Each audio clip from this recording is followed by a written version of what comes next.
Préparez un avenir sûr avec la SMIA et le JT. Itel manolotra ho anao ny logité. Itel série A16 selfie ia ho antsika rehetra tsara kokoa noho ny hafa. Sakafo mifandanja sy ara-pahasalamana ampiasao ny Elvia soja sy Elvia tournesol. Elvia manolotra ho anao ny logité. Bijouterie Santia, mividy volamena. Galerie Arena Antanmen, box 15 si box 37. Tiara, ny tsirony voankazo manolotra anao ny logité. La saveur ultime des fruits. Caissine Mall dispose d'un bel environnement commercial et un parking temporaire sécurisé. Et propose divers articles de luxe et arrivages en tout genre à un prix promotionnel. Caissine Mall vous présente le JT. Avec Softex, je me sens bien. Softex vous présente le JT. Softex, pour nous, est tellement nous. Choisissez Solera, d'origine espagnole, représentant exclusif Batimax. Batimax vous présente le JT. Paperline, le choix de votre succès. Les dernières actualités avec le JT et la carte Visa Mvoul. La carte Visa Mvoul, une carte internationale, sans engagement, sans compte bancaire. Le monde entier accepte Mvoul.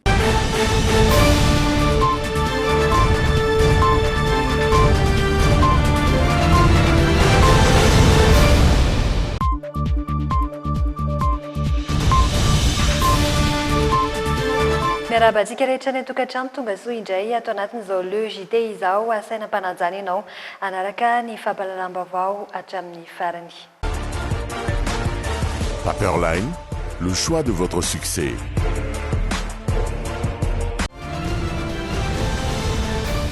Niverina nandinika raharaha fanampy ny voamera manoka ny antenimera-pirenena misahana ny fiampangano ireo mpitondra ambony amin'ny fitsarana avo lasa 12 araka izany ireo raharaha odiniana sy ho atotra ny voamera iraisany rehetra.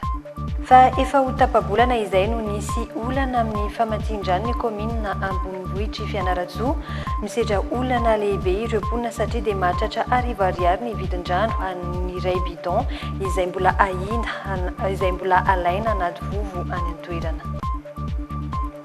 Hitsahatra indray andro ny rotsakorana ao anatin'ny 3 andro manarana ny faritra maro eto Madagasikara afa-tsy ny ilany atsimony nosy ihany. Fa isidina manokana mandroso mberina hitondra ireo teratany malagasy tavela any ivelany sy eto Madagasikara ho any ivelany amin'ny volana Desambra sy amin'ny volana Janoary ho avy izao. Manomboka androany kosa ny hetsika ara-barotra izay karakarain'ny Canal 7 Events dia ny cosmétique izany mitohy hatramin'ny sabotsy fahadimy ny volana Desambra ho avy izao izany ho tanterahany eny amin'ny Plaza Ampeflo. Santionany amin'ireo vaovao ho hitantsika ato anatin'ny le JT ireo dia mbola anasananao anarak'izany hatramin'ny farany. Mpianatra tsy ahisaina no mahazava vaovao isan'andro. Premier Plus, miatsara hatrany ho an'ny fahombiazanao. Premier Plus, dans la vie, il y a les premiers et il y a les autres.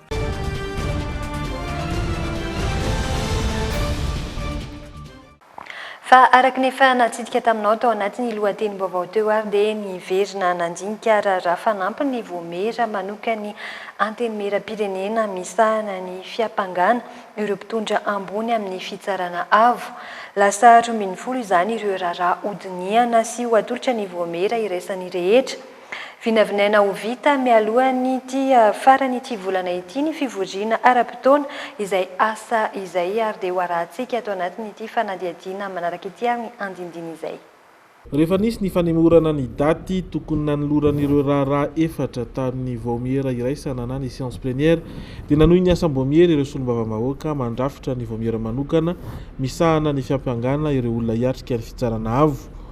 Raha toka efatra no noeritreretina dia enjehana avokoa ireo dossier misy 12 araka ny fanazavana ny solombavambahoaka Tsabodikay Honoré filohan'io voamera io.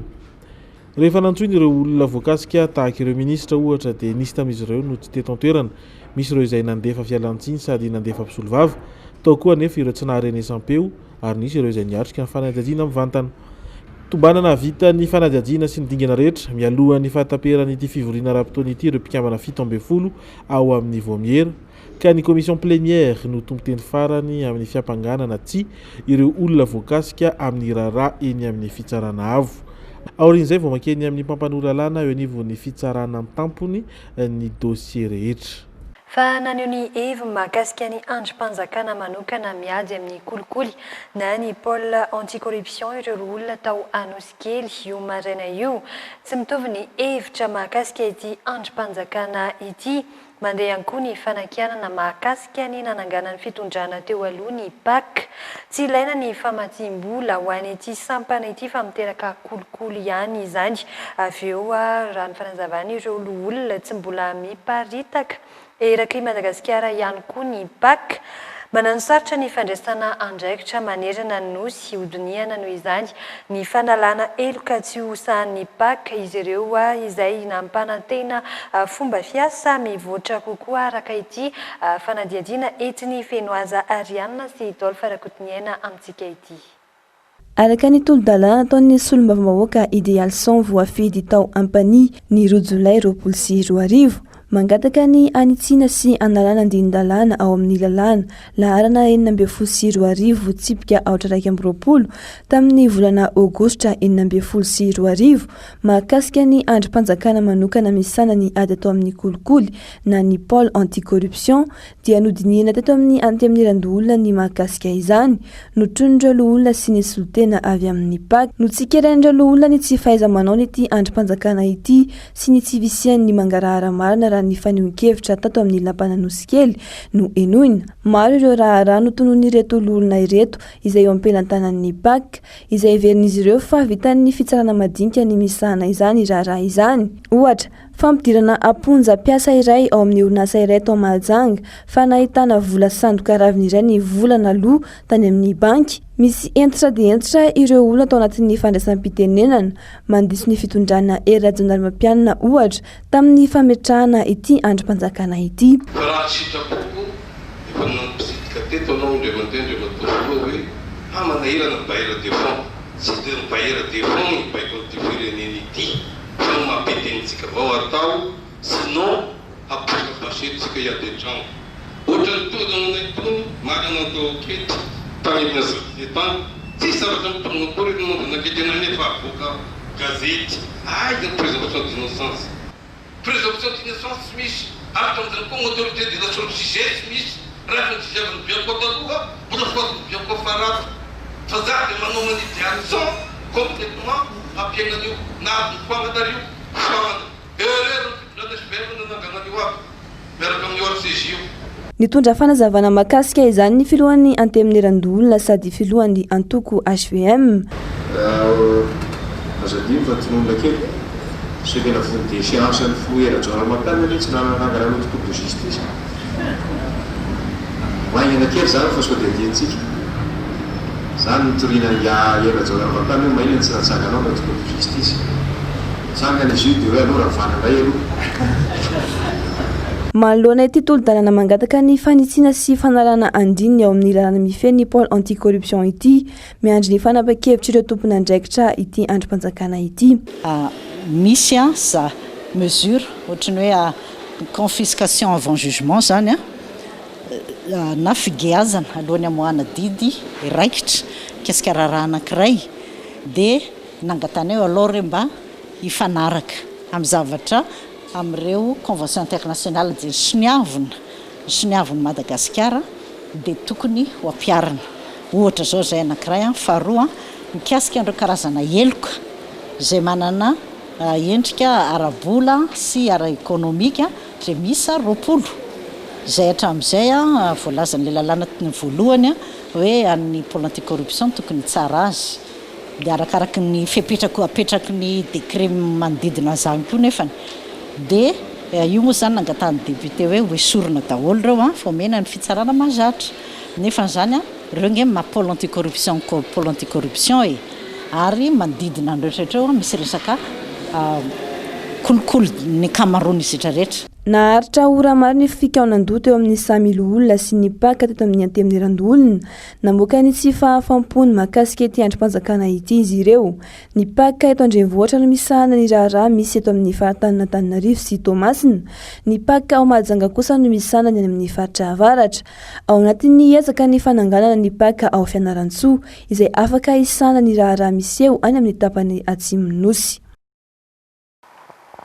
Fa efa ho tapa-bolana izay no nisy olana amin'ny famatsindran'ny komina Ambonivohitra Fianarantsoa.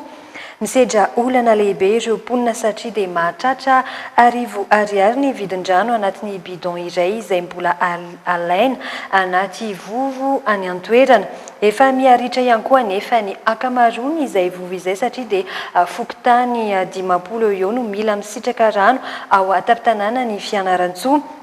Efa nisy ny andraikitra no raisina amin'ny fizarana rano saingy raha araka ny fanazavana dia tsy mbola mahampy azy ireo izany ary dia hoentiny Aina Rabarisoa sy Rivinirina Tekaleo atao anatin'ity fanadihadiana ity ary ny Antsipriana izay. Miaina amin'ny rano vatsiny Jirama avokoa ny akamaroan'ireo mponina ao Ambonivohitra Fianarantsoa.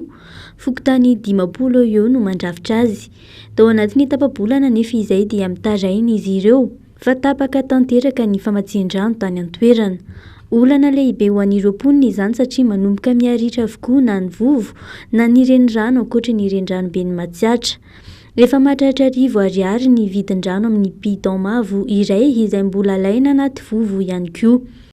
Anisan'ny tena mampisedra olana lehibe amin'izany zany aloha dia ny atao voatany ny ville haute sy ny ville basse satria ireo dia tena miaina amin'ny rano famatsiana Jirama. Fa ireo totsika arrondissement dimy hafa satria 7 arrondissement ireo dia mba saika mbola miaina amin'ny fiainana ambanivohitra mampiasa vovon-drano zany. Dia nefa ihany koa ireo vovon-drano ireo efa saika ritra satria ny rano hita zany zao tena efa lalina eto Fianarantsoa na ny renirano dia efa saika ritra avokoa ny renirano ankoatran'ny renirano be ny Matsiatra.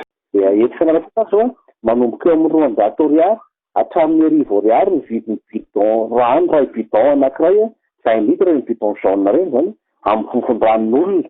Izay fitoana zany izy io dia misy 500 arivo.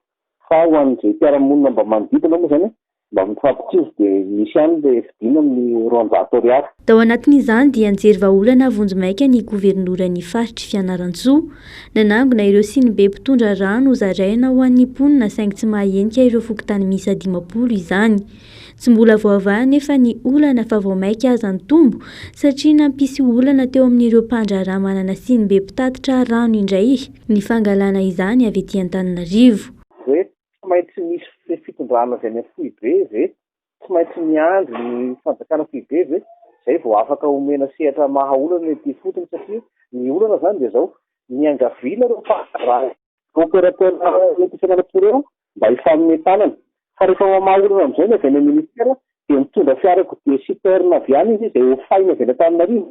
Dia hoe lokalaty izay mampimenimena ny mpandraharaha teto ireny izy satria lasa mandary miravoravo tanana amin'izay ilay mpandraharaha hoe rehefa ilaina maika izy dia ifampirarahana iangaviana.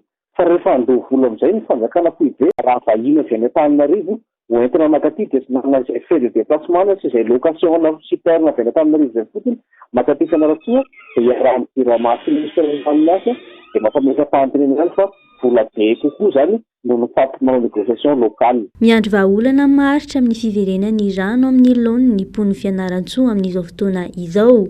Isan'ny andrasan'izy ireo ny ako ny fidinana ifotony nataony ministry ny rano tany an-toerana tamin'ity herinandro ity. Fa misy fanorenana foto-drafitra sanampy laona ao amin'ny tendrombohitry fiadanana ho soatanàna izay ambara ho tsy mifanaraka amin'ny kolontsain'ny tanàna ho soatanàna amin'izao fotoana izao. Maro tamin'ireo mponina no tsy nankasitraka izany no io tanàna io izay manana ny maha izy azy ary dia hoentina ato anatin'ity fanadihadiana ity ary ny andindiny izay. Niteraka savorovory ho an'ny mponina ho soatanàna ny fanombohana foto-drafitra sy fanondrenana pilone ao tendrombohitry fiadanana. ara-tantara mantsy manana ny asy ny toeran'io satria ny andohan'ny fivoazana teto Madagasikara sy manerana ny Afrika. Toerana fangataham-pitahiny izy io, fitsaboana marary tamin'ny alalan'ny ody gasy, fandatsaham-baratra sy fanozonana ihany koa. Saingy ankehitriny niova ho toerana fitsaboana marary amin'ny alalan'ny vavaka sy tenin'Andriamanitra izany.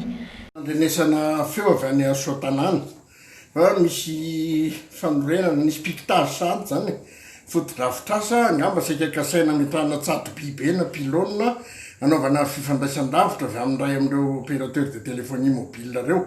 Tsisy maharatsy en'izany endriky ny fandrosoan'ny tanàna zany sy ny faritra.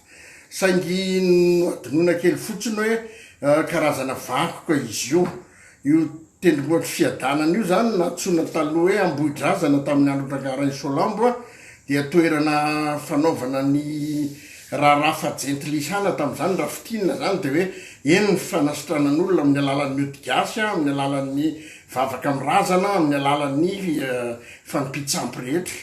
Rehefa nifoazin'i Jesosy Rangarainy Solambo dia novana ho fiadanana ny anaran'io toerana io tampitendrombohitra io fitokanam-bavaka fanasitranana marary. Anisan'ny sosokevitra naroso ary ny safidianana avoana hafa ankoatra ny tendrombohitry fiadanana ho Soatanana, anorenana ny pilôna, manova tanteraka ny endriky ny tanàna sy ny tantara ary manosihosy ny vakoka mantsy ny fanorenana izany, izay voalaza ho tsinjery ny tantara ny tendrombohitry fiadanana mialoha ny anorenana ny fododrafitrasa io. Isy ny fivoriana ataon'ny mponina any an-toerana ary efa azo lazaina ho efa milamindamin-dratsy ny raharaha amin'izao fotoana izao. Hiditra amin'ny actu indray ary isika rehefa avy nanaraka ireny dokam-barotra vitsy ireny. Paperline, le choix de votre succès.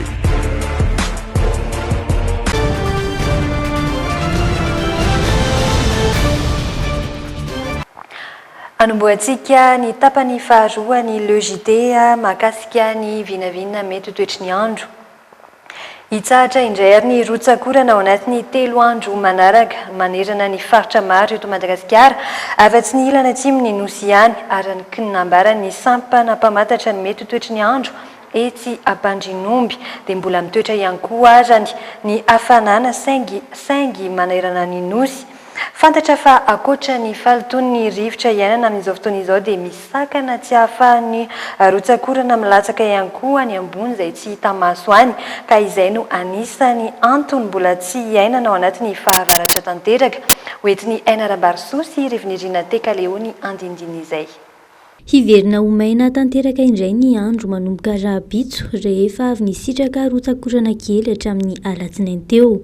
Hitohany amin'ny ilany atsimon'ny nosy indray izany mandritry ny 3 andro manaraka hoy ny sampanampaminavina ny mety ho toetry ny andro etsy Ampandrinomby. Amin'ny ity androany ity ihany tsika somary miandry izay hitany volaona zay aloha fa manomboka rahabitso mety miverina maimaina kely ny andro zany ho ny eto Analamanga. Ny orana ao anatin'izay somary mikisaka amin'ny ilany atsimon'ny nosy zany hoe voakasika aloha Tsirabe makany atsimo.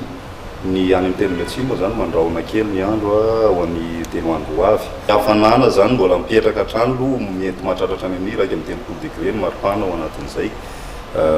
Mety amin'ny any amin'ny ilany atsimo no misy fidinana kely ny maripana ambony indrindra ny ao Androy sy ny any atsimo andrefana.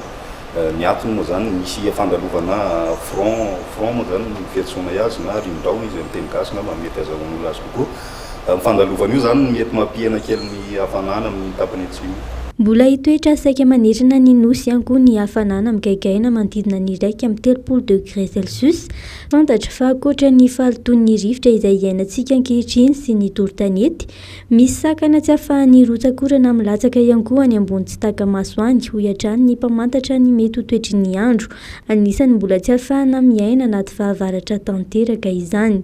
Amin'ny ankapobeny raha ny hazava-nisy hoe mety vokatry ny toron-tanety sy ny resaka falitoana rivotra zany no mahatonga ny orana ny atina mety ao anatiny zay fa efa anisan'ny nazavainy namana teto amin'ny sapana ndraiky sy ny toetrandro ihany koa zay tamin'ny fiatomboan'ny herinandro na tamin'ny alatina aby izay raha tsy tizo nisy ny fanazavana zay nisy ny blocage tany amin'ny ambony tsy taka-maso tany zany anisan'izay nampiatona ny rotsakora. vokatr'izay a mety 3 andro ihany miorana mety mijanona. Na izany aza efa tafiditra ao anatin'ny voninandro-pahavaratra isika amin'izao fotoana izao satria efa misy ny oram-baratra ka ilaina fiomanana trany ny fiatrehana izany amin'ny fiakaran'ny rano sy ny fiarovan-tena amin'ny varatra.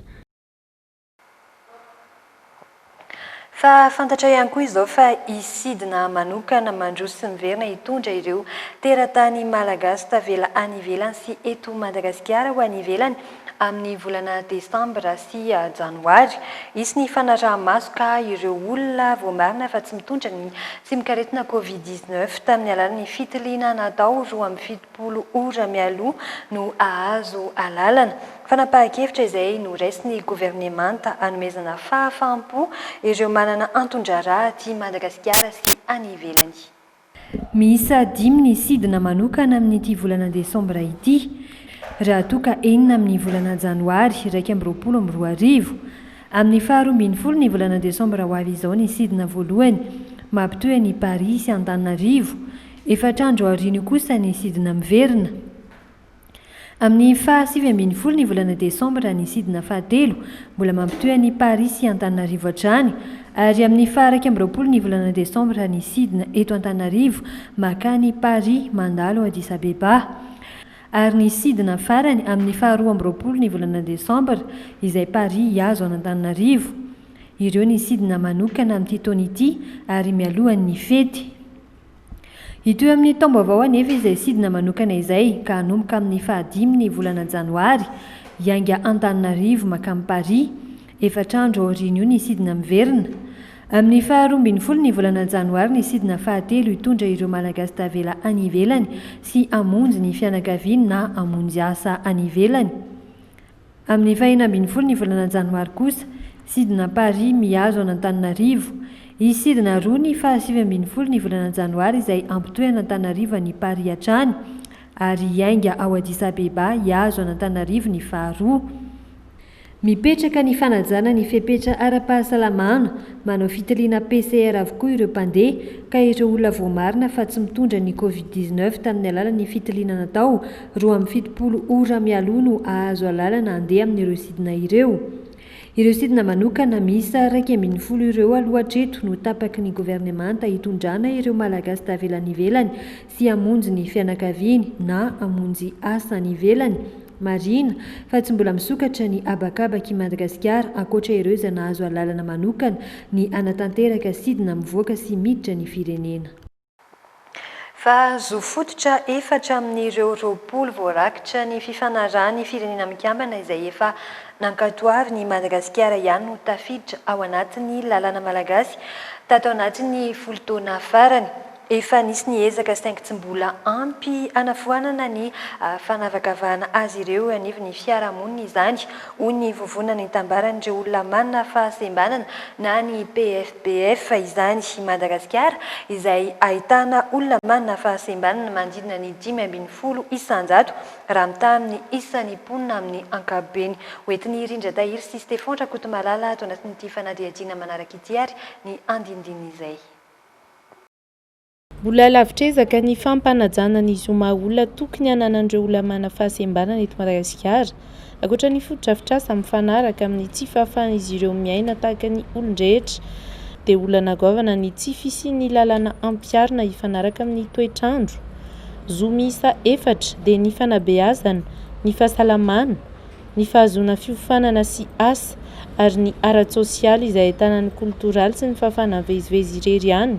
No voarakitry ny lalàna 7/4/2024 momba ny olona manana fahasembanana. 40 taona lasa izay no nolanina ny fifanarahana iraisam-pirenena izay nahitana zo miisa 20 na nasony izany Madagasikara. Kamila ho ampidirina anatin'ny texte-tsika. Ohatra fotsiny hoe sotro voalaza amin'ny texte-tsika izany zao dia hoe zo amin'ny isafidy malalaka izay toerana fonenana hipetrahany isafidy malalaka ny fiainam-pianakaviana na izy hiteraka hametrany zaza isan-jaza na anambady sy sisa. Misy zo izay tsy voalaza ao anatin'ny texte koa dia indrindrindrindra zo ara-politika. Zo ara-politika zany dia tsy voalaza ao anatin'ny lalànantsika nefa ny voalaza ao anatin'ny convention internationale dia raha ijery fotsiny zany zao tsika hoe manana olona ny olona manana fahasembanana rehefa hifidy ohatra ny jamba zao a rehefa hifidy dia tsy voaja le ataontsika hoe caractère secret ana vote satria rehefa mampiasa bulletin unique dia tsy maintsy mitady olona hicocher le bulletin unique dia zay le ataoko hoe tsy voaja dia caractère secret fa ankoatran'izay a eto amintsika koa ny olona manana fahasembanana dia tena tsy mbola ao anatin'ny listre ny parti politique mihitsy ny ampiditra ny olona manana fahasembanana ao anatin'ny liste na candidature. Isandreo ifatohan'ny ady amin'ny fampananana zo ivelatra ihany koa ny sehatry ny fanatanjahantena izay kefa nankatoa ny fampidirana ao anatin'ny fandaharam-pianarany avokoa ireo ivitoerana rehetra mandray an-tanana ny olona manana fahasembanana. Hatreto aloha dia tsy mbola hita soratra azo atanatin'ny antotaratara sy fitarihana izay nataon'ny fanjakana tamin'ny alalan'ny ministeran'ny mponina ny mikasika ny fanatanjahantena izay ho azy ireo dia tsy afa-misaraka amin'ny andavanandrom-piainana. Tsy aitraitra akory nanaovana an'ilay fanatanjahantena satria teo monsieur Dusoa teny hoe ilay ankizy manana fahasembanana ara-tsaina dia ny fanafody no ohatrany hoe inona moa ilay filaza azy atao tambavin'ilay zaza mihitsy a isanandro mihinam-panafody fa raha tsy zay a dia misy le crise expérience hita tany ivelany ary nahatonga n'le manam-pahaizany tany ivelany hoe ny fanatanjahantena na ny éducation physique tokony ampidirina ny anatin'ireny centre karakara zaza sembany ireny. Ny antony a ialana amin'le fihinanan'le zaza fanafody tsisy farany. Raha vao manao fanatanjahantena izy a dia salama ary miala ho azy fihinanam-panafody, tsy mihinam-panafody izy. Ka izay zavatra izay no voizinay ato a ary ampahafantarinay ombenimbeny foana fa tokony ary tsy maintsy manao fanatanjahantena ny zaza manana fahasembanana eto Madagasikara. Mariana isaky ny 3 Desambra ny andro iraisam-pirenena ho an'ny olona manana fahasembanana ny milapan'ny tanàna no ivon'ny fankalazana nasionaly izay aharitra 2 andro manomboka rahampitso. Tanjona napetraky ny vovonana ny anehoana fa isandreo singa afaka mandray anjara feno amin'ny fampandrosoana ny olona manana fahasembanana raha toa ka misy tantsoro karaka ny lalàna ara-pitaovana sy ara-piarahamonina omena azy ireo. Fa araky ny kabary nataon'ny bentanàna Antananarivo naina Andria Tsitohaina andro vitsisa dia ho tafaverina amin'ny commune Antananarivo renivohitra ny fitantanana ny Samva rehefa teo anivon'ny ministeran'ny rano izany teo aloha antenaina fa hitondra fivahana eo amin'ny fandrindrana ny fandraofana ny fako eto andrenivohitra izany efa nandray ny toerany ihany koa ny talevavao misahana eo anivon'ny Samvar dia hoentiny Aina Rabarso sy Dolphe Rakotiny Aina ny andindiny izay. Nambatra ny bentanàna Andria Tsitohaina fa andro vitsisa no isaina dia hiverina amin'ny commune ny fitantanana ny Samva. Mitaky fiarah-amin'ny asa matotra izany hoy izy mba ahafahana mahazo vokatra tsara. Ny Samva apetraka andro vitsivitsy sisa dia tafaverina teny commune araka ny tokony izy. Midika an'izay dia tsy maintsy miara-miasa miara-mientana. Ozy ny vazaha zay hoe pas plus qu'une feuille de cigarette ny tokony mananavitra anao sy ny mpiara-miasa eto ny commune fa tsy mandeha ny Samva. Nametraka sahady ihany koa ny bentanàna fa tsy mora ny miara-miasa aminy. Nitodika manokana tany amin'ny colonel Andrianaivo Ravoavy Jaona Lalaina izy fa marobe ny olana sedraina amin'ny fiandraiketana ny asa fanadiovana ny tanàna eto Antananarivo renivohitra. Lafiny tsara misy lafiny ratsy. Ny lafiny tsara dia anampy ny commune na hita rehefa manampy ny commune. Ny lafiny hitanao mavesabesatra dia tena ho hitanao fa tsy mora ny asa amiko. Zavatra ray ihany no ampanantenana anao atsemboana sy fasahirana izay angamba ny andranao mandritra ny taona maromaro lafa ho taona maromaro fa tsy mitovy koa ny fotoana iainantsika. ho malalaka izany no nandray fahefana amin'ny talemisahana ny Samva azy ny colonel Andrianaivo Ravoavijaona Lalaina izay nisolo ny colonel Rakoto Arivony Marie William tale teo aloha. Nanomboka androany ny hetsika arabaritra izay karakarain'ny Canacet Events dia ny cosmétique izany mitohy hatramin'ny sabotsy fahadimy ny volana desambra ho avy izao ao amin'ny plaza Ampeflo.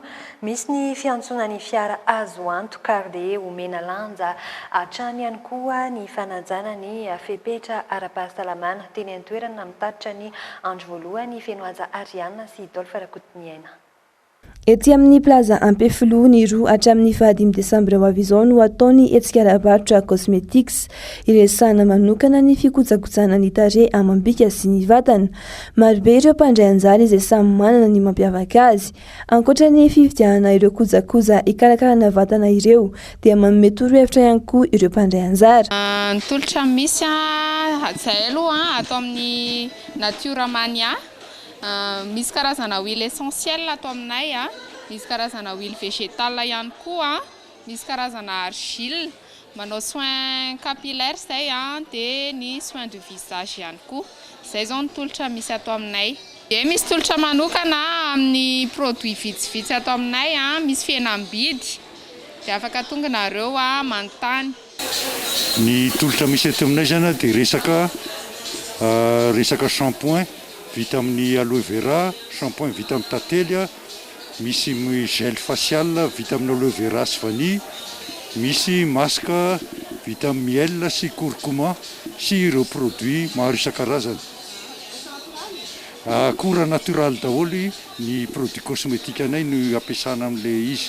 Rehefa tonga eto ny mpanjifa manontany ny olana izy dia manome torohevitra zay azo atao na tsy vidy ary izy misy torohevitra azo omena azy foana. Azy eto aloha zahay dia mivarotra produit vita malagasy reto hitanareo eto reto vita malagasy avokoa ary 100% bio zany hoe tsy vita malagasy fotsiny ihany fa tsisy produit chimique na kely ary. Eto zao tsika mahita an'ireto crème du jour, misy lotion ary misy crème solaire 100% bio. Eto indray ny shampoing ary ny crème volumisante ary ny amincissante. Manana firavaka ihany koa isika ary manana girofle etsy amin'ny côté dia manana gamana essentiel kely vitsivitsy. Manome torohevitra zahay raha ohatra ka hoe vakivaky ohatra ny volo ohatra izany dia manome torohevitra zahay, manome astuce kely moa manome réduction raha maka maro ihany koa, manao prix de gros ihany koa zahay. Misokatra manomboka amin'ny 9 ramarana ny vavahadin'ny plaza ary midy amin'ny 900. Misy ny fiantsonan'ny fiara azo antoka sy tsy atahorana. Tsy tambisana ireo tolotra sy fihenam-bidy misy ety an-toerana. Karazana entana maro no afaka hita etsy toy ny taovolo izany hoe ireo produits atao amin'ny volo, ny shampoing, ny masque, ny sérum, karazana entana maro. Misy ny lokom-bolo ety ihany koa dia tena hoe resaka lokom-bolo izay afaka mandoko volo ihany koa ianareo ety raha ohatra hoe te hiova lokom-bolo misy salon anaovana an'izany ety. Misy ihany koa ireny karazana firavaka ireny izay hita ety. Misy ihany koa ireny accessoire fatao amin'ny loha ireny izany hoe ny serre-tête, ny famatokam-bolo, ny pince. Misy ihany koa ireo produits izay atao amin'ny tarehy, ny crème, ny maquillage, ny crème démaquillant. Misy ihany koa ireny crème fatao amin'ny vatana ireny na ny fatao amin'ny tongotra na amin'ny tanana na amin'ny kibo na ny fanenana vatana dia hita ety avokoa.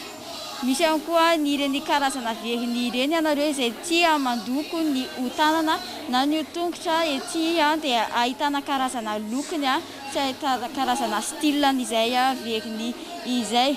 Ny sabotsy 5 desambra no mifara ny hetsika cosmetics apetraka hatrany ny fanajana ny fepetra ara-pahasalamana amin'ny alalan'ny fanaovana arovava sy orona ary ny fanosorana ny gel désinfectant eo am-pidirana. 2 monja hatrany ny vidim-pidirana. Manentana anareo ho tonga aty amin'ny cosmetics aty amin'ny plaza aty Ampeflo atao amin'ny stand numéro 9 misy ny Natura Mania ahitanareo huile essentielle, huile végétale, ny karazana soin rehetra dia hitanareo atao aminay daholo. Manainga antsika rehetra zany ho tonga aty amin'ny salon cosmétique izay nanomboka androany larobia farana amin'ny sabotsy fa mahita reo zavatra maro isan-karazana indrindra teo amin'ny standiny cosnety zay misy produit manokana mihitsy le gel facial vita amin'ny aloesy vanille. Manasa antsika rehetrarehetra ho tonga aty amin'ny salon cosmétique zany fa mbola be dia be produit hitanareo ato ary tsara avokoa raha mitany any ivelany. Fa mahery ny 4,4 ny sokatra no giazana tamin'ireo trafikana biby arovana tratra tao anatiny entona teto Madagasikara. Manana ny fikambanana manokana miay azy ireo ny sokatra sarbidy eto Madagasikara. Novatsy ny fanjakana Amerikanina vola izay mitetina 500 tapitrisa ariary amin'ny alalan'ny USAID ity sampana ity entina manamafy ny paikady fiarovana ireo sokatra sarbidy ahina ho lany tamingana. Fa mbola entina ikarakarana ihany koa ireo sokatra analina ireo eo amin'ny lafiny fitsaboana mialohan'ny amerenana azy ireo any amin'ny tontolo izay niaviany. Fenoaja Ariana sy Dolphe Rakotiniaina. Vola mitentina 5,000 sira hetsy dolara amerikana na 500 tapitrisa ariary ny famatsim-bola avy amin'ny fanjakana amerikana ho an'ny fiarovana ny sokatra eto Madagasikara. Teto-bola omeny amin'ny alalan'ny sampandraran'ny Etazonia misana ny fampandrosoana ny sehatra iraisam-pirenena na ny USAID sy ny fandarana sairaisam-pirenena misana ny fiahina ara-teknika na ny US Department of Interior. Ny fikambanana Total Survival Alliance na ny TSA no misitraka ity fanampiana ity. Fikambanana mihay manokana ny sokatra eto Madagasikara. Tsara fahatongavana ity fanampiana ity araka ny mpandrindra nasionaly ny fikambanana satria nidina hatramin'ny 20% ny famatsim-bola azon'izy ireo noho ny ameana ara-pahasalamana any Etazonia, misy ny FOIB. Misy fiatrakany eo amin'ny fanatanterahana ny asa eto Madagasikara ny fikatonan'ireo valan-java-boary Antanety sy Vala maneho ny arenan-dranomasina any an-toerana izay mamatsy vola ny TSA eto Madagasikara. Tao anatin'ny entona sokatra miisa 4,4 no tratehaka tamina trafika teto an-toerana. Mila karakana sy mandalo fizahana ireo sokatra ireo vao azo averina ny amin'ny tontolo niaviany. Ho ampiasaina amin'izany ary ity famatsim-bola ity. Nosafidian'ny Etazonia Madagasikara amin'ity ady atao amin'ny fanaovana varomaizina ny arena voajanahary izay anjakany ny kolikoly avolenta ity satria anatin'ny paikadiny fanjakana ny fiarovana ny tontolo iainana sy ny ady amin'ny trafikana biby ahina ho lany tamingana manerana an'izao tontolo izao. Eo amin'ny maresaka iraisam-pirenena kosa indray miandry fankatoavana avy amin'ny orinasa FOIB miandraikitra ny fanafody ao Eropa ny vaksiny izay novokariny Pfizer-BioNTech sy ny laboratoire Moderna. Efa nametraka ny taratasy fahazondalina hivarotra sy hanaparitaka ny vaksiny miaro amin'ny COVID-19 ary izy ireo. Nilaza ny heviny amin'ny 7 ny volana Desambra io ny orinasa FOIB miandraikitra ny fanafody ao Eropa ka aorian'izay ary no ahafantarana na afaka aparitaka ny vaksiny izay novokarin'izy ireo na tsy. Vaksiny roa samihafa no andraindraina hivoaka amin'izao fotoana izao dia ny vaksiny vokarin'ny laboratoire Pfizer-BioNTech ary avy amin'ny Moderna izay laboratoire ny zareo Amerikanina ny faharoa. Efa nametraka ny taratasy ara-tsiantifika eny amin'ny orinasa FOIB miandraikitra ny fanafody ao Eropa ireo laboratoire ireo mahakasika ny fahombiazan'ny vaksiny novokariny. Iroso amin'ny fandiniana izany kosa ireo manam-pahaizana ka amin'ny 7 ny volana Desambra ho avy izao no anome ny heviny mahakasika ny fahombiazan'izany. Amin'ny 12 ny volana Janoary kosa ny vaksiny vokarin'ny laboratoire Moderna avy ao Etazonia. 50 isanjato ny taham-pambiaza ny vaksiny ho an'ny rotota raha nivaly ny fanandramana farany izay natao. Ce sera un pas de géant vers le retour. Midika fandresena indray ny fisian'ireo vaksiny ireo satria afaka miverina amin'ny andavanandrom-piainan'ny tsirairay. Efa manomboka hita ny lalana izao, ilaina hatrany anefa ny manaja ny fepetra sy ny lalana rehetra napetraka mandray mpivoaka ny vaksiny. La vaccination qui est le moyen approprié. Efa mipetraka ny fandaram-potoana ho an'ny Frantsa, izy izay efa nanao famandriana mialoha. I Frantsa izay nahitana olona marary misy 7,904 hatramin'ny 30 novambra lasa teo. Fin décembre et début janvier vraisemblablement. Any amin'ny farany volana Desambra no ivoaka ny vaksiny ary iroso. Amin'ny fanaovam-vaksiny isika amin'ny voalohany volana Janoary ka ireo tena marefo no isitraka izany voalohany. Amin'ny volana Aprily sy volana Jona kosa ny faharoa izay isokatra ho an'ny daholobe. efa samy nanomana teti-bola avokoa ary miomana ny voan'ny vaksiny ny firenenlehibe miandry izay ihany koa ny firenena andalam-pandrosoana na dia tsy mbola niverena ny onja faharoan'ny aretina azy hatreto ny ankabeazany. Dia izay indray ary no masaka azona tolotra tompokilasy tompokovavy ny LEJT no mifarana eto fa ny fandarana dia mbola mitohy ato anatin'ny Dreamina izay mbola anasananao ary dia ankasitrana ihany koa isika izay nanaraka ny LEJT tao anatin'ny page Facebook isika rehetra izay any ampitan-dranomasina ihany koa manome fotoananao ho an'ny raha-pitsindraй feloma tompoko.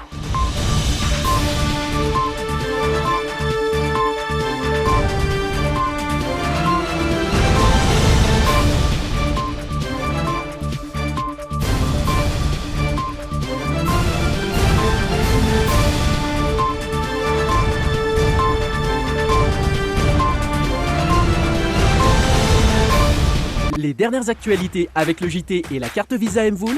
La carte Visa Mvoul, une carte internationale, sans engagement, sans compte bancaire. Le monde entier accepte Mvoul. Bijouterie Santia, mi-vite Voulamène, Galerie Arena Antanmen, box 15, si box 37. Tiara, ni tsirony voankazo manolotra anao ny LEJT. La saveur ultime des fruits. Mpianatra tsy aisaina no mahay zava-baovao isan'andro. Premier Plus, miatsara hatrany ho an'ny fahombiazanao. Premier Plus, dans la vie, il y a les premiers et il y a les autres. Sakafo mifandanja sy ara-pahasalamana, ampiasao ny Elvia soja sy Elvia tournesol. Elvia nanolotra ho anao teo ny LEJT. Choisissez Solera, d'origine espagnole, représentant exclusif Batimax. Batimax vous présente le JT. Caixin Mall dispose d'un bel environnement commercial et un parking temporaire sécurisé. Et propose divers articles de luxe et arrivages en tout genre à un prix promotionnel. Caixin Mall vous a présenté le JT.